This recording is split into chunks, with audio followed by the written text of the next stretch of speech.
આજના લેક્ચરમાં આપનું સ્વાગત છે। આજનું લેક્ચર છે આપણું ધોરણ 10 ગણિત, જેમાં ગાલા એસાઇનમેન્ટના બેઝિક ગણિતના પેપર નંબર 3 એના વિભાગ ડી નું સોલ્યુશન આપણે આજે શરૂ કરીએ। વિભાગ ડી 8 દાખલા છે, આપણે એને બે ભાગમાં વહેંચી દઈશું, પહેલા અને બીજા ભાગમાં। અડધા દાખલા આજે અને નેક્સ્ટ બીજા આવતા વિડીયોમાં આવતીકાલે જોઈશું। તો દાખલા નંબર 47, આપેલ આકૃતિમાં ત્રિકોણ ઓડીસી, તો આ રહ્યો ત્રિકોણ ઓ ડી અને સી, આ ઉપરનો ત્રિકોણ, સમરૂપ ત્રિકોણ ઓબીએ જેમાં બીઓસી ખૂણો 125 છે, 15 લખી છે, જો બીઓસી 125 અને સીડીઓ ખૂણો સીડીઓ કેટલો છે 70। તો ત્રણ ખૂણાના માપ આપણે શોધવાના છે। સૌથી પહેલું છે ડીઓસી, તો ડીઓસી એટલે કે સૌ પ્રથમ આ ખૂણો એક શોધવાનો છે।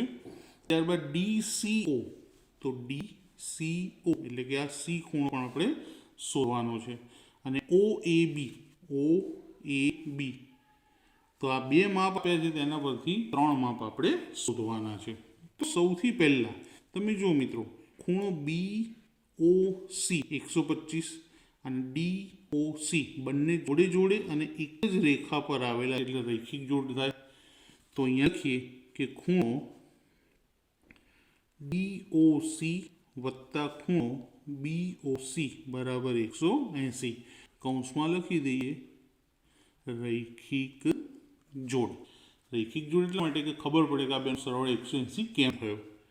ડીઓસી નું માપ ખબર નથી, તો ખૂણો ડીઓસી વત્તા બીઓસી માપ કેટલું આવ્યું છે 125 બરાબર 180। તો ખૂણો ડીઓસી બરાબર 180 પ્લસ સામે જાય તો શું થઈ જશે માઇનસ, અને 180 માંથી 125 જાય તો કેટલા મળશે, જો 10 માંથી 5 જાય તો 5, 8 ની ઉપર 7, 7 માંથી 2 જાય તો પણ 5, 55। તો એક માપ આપણે મળી ગયું પહેલું કે ડીઓસી બરાબર 55, તો અહીંયા આગળ આપણે લખી શકીએ કે 55। હવે ઉપરનું જે ત્રિકોણ છે એમાંથી બે ખૂણા મળી ગયા, ત્રીજો બાકી। ત્રિકોણના ત્રણેય ખૂણાનો સરવાળો શું થાય 180। તો એકદમ સરળમાં શીખી જુઓ કે ત્રિકોણ ડીઓસીમાં તો ત્રણ ખૂણા હોય, એની અંદર ડી ખૂણો, ઓ ખૂણો અને સી ખૂણો। તો શોર્ટમાં લખીએ ખૂણો ડી, ખૂણો ઓ, ખૂણો સી બરાબર 180। ત્રિકોણની અંદર ડી ખૂણાનું માપ કેટલું છે 70, ઓ ખૂણાનું માપ કેટલું છે 55 અને સી ખૂણો ખબર નથી। તો ખૂણો સી શોધવો હોય તો 180 માઇનસ 70 અને માઇનસ 55, આ બંને પ્લસ હતા, સામે તો માઇનસ થઈ ગયા। 180 થી 70 જાય તો 110 અને 110 માંથી 55 જાય તો 55 જ રહેશે। માટે હવે સી નું આખું નામ આપણે બનાવીએ તો ડીસીઓ બને, તો માટે ખૂણો ડીસીઓ બરાબર 55°। ત્યારબાદ હવે ત્રીજો ખૂણો ઓએબી શોધવાનો છે। તો હવે ધ્યાનથી જોજો, ડીસીઓ અને ઓએબી, તો શું આકૃતિ બની, ઝેડ બન્યો। ડીસીઓ ઓએબી ઝેડ બન્યો એનો મતલબ કે આ બંને ખૂણા યુગ્મ કોણ છે। શું છે યુગ્મ કોણ। તો અહીંયા લખીએ ખૂણો ડીસીઓ અને ખૂણો ઓએબી એ યુગ્મ કોણો છે, માટે ખૂણો ડીસીઓ બરાબર ખૂણો ઓએબી થાય। યુગ્મ કોણના બંને ખૂણા હંમેશા કેવા હોય, સરખા હોય છે, પરંતુ આ બેમાં એક ખૂણો આપણને ખબર છે। તો કયો ખૂણો ખબર આપણને, ડીસીઓ। ખૂણો ડીસીઓ બરાબર અહીંયા શોધેલો છે જુઓ 55°, માટે ખૂણો ઓએબી બરાબર પણ શું થશે 55 જ, કારણ કે બંનેનું માપ સરખું છે। એક ખબર હતી એટલે બીજાનું મળી ગયું। તો ત્રણ ખૂણા શોધ્યા જુઓ, ડીઓસી તો ડીઓસી 55, ડીસીઓ તો ડીસીઓ પણ 55, ઓ એ બી, તો ઓ એ બી પણ 55. 3 ખૂણા આપણને મળી ગયા. હવે જોઈએ આગળનો દાખલો. 48મો દાખલો છે થેલ્સનો પ્રતિપ્રમેય લખોને સાબિત કરો છે. તો મિત્રો થેલ્સના પ્રતિપ્રમેયનો આખો એક અલગથી જ વિડીયો મેં આ ગાલા એસાઇનમેન્ટનું જે પ્લેલિસ્ટ મૂકેલું છે એની અંદર જ છે. અને જો એમાં પણ ના જુઓ તો થેલ્સના પ્રમેયનું પ્લેલિસ્ટ છે એની અંદર પણ મેં આ વિડીયો તમને શેર કરેલો છે. તો ત્યાં આગળ તમે જોશો તમને મળી જશે. તો આ તમે પ્લેલિસ્ટની અંદર જોઈ શકો છો. ઓકે, દાખલા નંબર 49 લઈએ કે એક પ્રાર્થના ખંડનું ક્ષેત્રફળ 300 મીટર સ્ક્વેર છે તથા તેની લંબાઈ પહોળાઈના બમણાથી 1 મીટર વધારે છે. લંબાઈ પહોળાઈ કરતાં મોટી છે તો પહેલાં પહોળાઈને ધારવી પડશે. તો ધારો કે પ્રાર્થના ખંડની પહોળાઈ બરાબર x મીટર. હવે શું કીધું? લંબાઈ તેની પહોળાઈના બમણાથી 1 વધારે છે. લંબાઈ તેની પહોળાઈના બમણાથી 1 મીટર વધારે છે માટે તેની લંબાઈ બરાબર પહોળાઈના બમણા, તો એક્સના બમણા કરો તો 2x અને એના 1 મીટર વધારે એટલે +1. તો લંબાઈ કેટલી મળી? 2x + 1 metre. હવે શું કીધું છે કે પ્રાર્થના ખંડનું ક્ષેત્રફળ, અહીંયા લખીએ કે પ્રાર્થના ખંડનું ક્ષેત્રફળ બરાબર 300 મીટર સ્ક્વેર. હવે પ્રાર્થના ખંડમાં બે જ માપ આપ્યા છે, પહોળાઈ અને લંબાઈ. એ સમજો કે ભાઈ ક્ષેત્રફળ આવશે લંબાઈ ગુણ્યા પહોળાઈ બરાબર કેટલું છે? 300. લંબાઈ કેટલી મળી આપણને? 2x + 1, તો બ્રેકેટમાં 2x + 1. પહોળાઈ કેટલી મળી? તો x ધારી આપણે, તો x બરાબર 300. હવે આ બંનેને ગુણવાના. તો xને 2xની સાથે ગુણાકાર કરીએ તો 2 અને x ગુણ્યા x એટલે xનો સ્ક્વેર વત્તા xને 1 સાથે ગુણીએ તો xના x, કારણ કે કોઈ પણ સંખ્યાને 1 સાથે ગુણો એનો એ જ જવાબ આવે. 300 ડાબી બાજુ લઈએ તો શું થઈ જાય? માઇનસ બરાબર 0. હવે આનો અવયવ પાડીશું એટલે આપણને xની કિંમત મળી જશે. તો સૌથી પહેલાં શું કરીશું? અવયવ પાડવા માટે 2 અને 300નો ગુણાકાર. તો 300 ગુણ્યા 2 કરીએ તો 600 થાય. તો 600 કેવા છે? માઇનસ. 600ની બાદબાકી આપણે 1 લાવવાની છે. 600ની બાદબાકી શું લાવવાની છે? 1 લાવવાની છે. તો અવયવ પડશે 25 ગુણ્યા 24. 25 ગુણ્યા 24 કરીએ એટલે 600 થશે. મધ્યમ પદ કેવું છે? પ્લસ. તો આ બેમાંથી મોટી સંખ્યા પ્લસ રાખવાની. તો 25ને શું રાખીએ? પ્લસ. હવે 24ની નિશાની તો આ બેની ચેક કરવાની, પ્લસ માઇનસ માઇનસ. તો પ્રથમ પદ 2x² એમનું એમ, મધ્યમ પદના બે ભાગ, પ્લસ 25x માઇનસ 24x અને માઇનસ 300 બરાબર 0. પહેલા બેમાં કોમન ખાલી x નીકળશે. તો 2 ઘાતમાંથી 1 બાર, 1 અંદર અને 2 એમના એમ. અહીંથી x કોમન લીધો તો 25 એમના એમ ઓછા. અહીં આગળ બીજો એનું બ્રેકેટ આવશે 2x + 25. 24માંથી 2 કોમન લીધા, કેટલા દુ 24? 12 દુ 24 અને x એમને એમ તો નીકળી ગયું કોમન. 2x + 25 અને બીજું x - 12 બરાબર 0. અલગ અલગ લખીએ.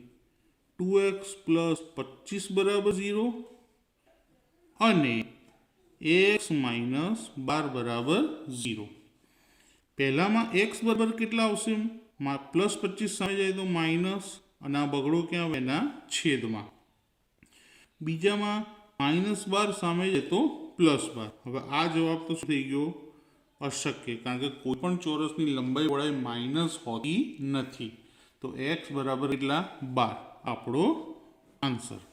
હવે આપણે શું ધાર્યું હતું? પહોળાઈ તથા લંબાઈ. તો બંને શોધી લઈએ કે પહોળાઈ બરાબર શું હતું? x.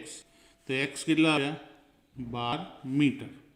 લંબાઈ શોધી લઈએ કે લંબાઈ બરાબર શું ધારેલું હતું 2x + 1 આ રહ્યું 2x + 1 તો જેમાં xની જગ્યાએ કેટલા મૂકવાના 12 તો 2 કૌંસમાં 12 વત્તા 1 12 દુ 24 વત્તા 1 25 મીટર તો પહોળાઈ મળી 12 મીટર અને લંબાઈ મળી 25 મીટર આ દાખલો અહીંયા પત્યો હવે જોઈએ દાખલા નંબર 50 દાખલા નંબર 50 છે સમાંતર શ્રેણી વિશે જેમાં પ્રથમ પદ અને અંતિમ પદ આપેલા છે 17 અને 350 પ્રથમ પદને a કહીશું અને અંતિમ પદને an કહીશું એટલે a બરાબર 17 અને an 350 સામાન્ય તફાવત 9 એટલે કે d બરાબર 9 આપેલો છે તો કેટલા પદ હશે એટલે શું શોધવાનું છે n અને તેમનો સરવાળો પણ શોધવાનો છે એટલે કે sn પણ શોધવાના છે તો પહેલા n શોધવો હોય તો અહીં આપણને an આપેલા છે તો an ના સૂત્રનો ઉપયોગ કરશું an બરાબર a plus n minus 1 into d એનની કિંમત કેટલી છે 350 એની કિંમત 17 એન ખબર નથી ડી કેટલા છે 9 350 માઇનસ 17 સામે n-1 ઇન્ટુ 9 ના એમ 350 માંથી 17 જાય તો 333 અને આ 9 ક્યાં આવી જાય ગુણાકારમાંથી ભાગાકારમાં એટલે છેદમાં n-1 9નો અને ભાગાકાર કરશો તો 9 તરી 27 9 સીતા 63 એટલે કે 37 આવશે આનો છેદ ઉડીને કેટલા આવશે 37 -1 ડાબી બાજુ લઈએ તો +1 તો માટે n બરાબર 38 આપણો પહેલો આન્સર હવે શું કીધું છે sn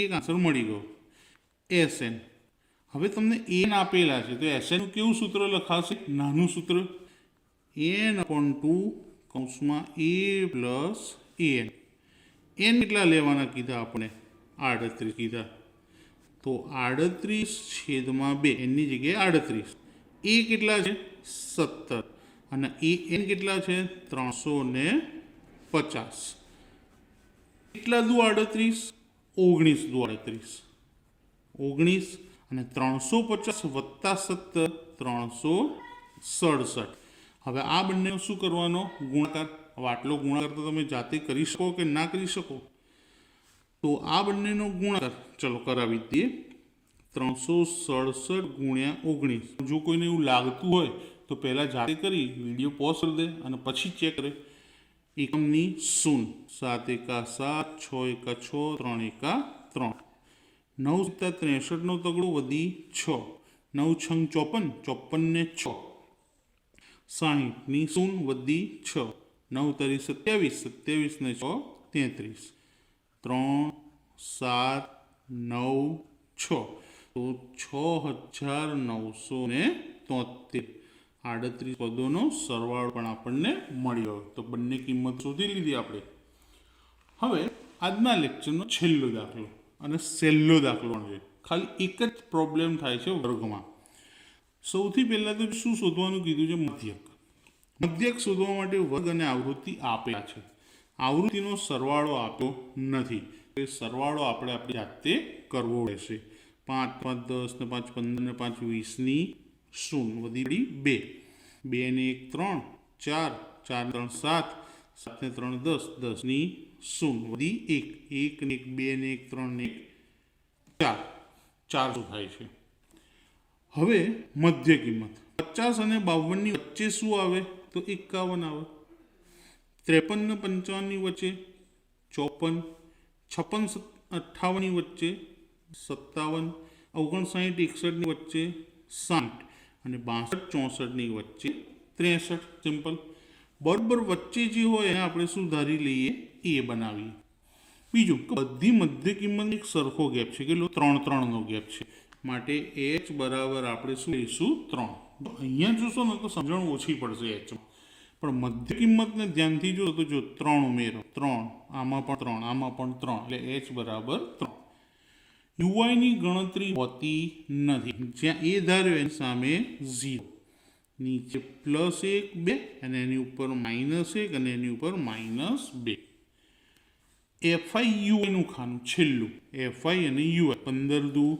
30 કેવા માઇનસ 110 એકા 110 કેવા માઇનસ 0 ની સામે તો 0 115 એકા 115 25 દુ 50 પહેલાં માઇનસનું ટોટલ કરીએ તો માઇનસ 140 પ્લસનું ટોટલ કરીએ તો પ્લસ 165 બંનેમાંથી મોટી સંખ્યા કઈ તો 165 એમાંથી 140 બાદ કરીએ તો કેટલા આવશે 25 મોટી સંખ્યા પ્લસ એટલે 25 પણ પ્લસ સૂત્ર લખીએ એક્સ બાર બરાબર a plus sigma fi ui upon sigma fi ગુણ્યા એચ એની કિંમત શું ધારી હતી 57 એફઆઈ યુઆઈનું ટોટલ કેટલું આવ્યું 25 એફઆઈનું ટોટલ છે 400 અને એચ કેટલા હતા 3 અહીંયા આપણે જો લખ્યા હતા ને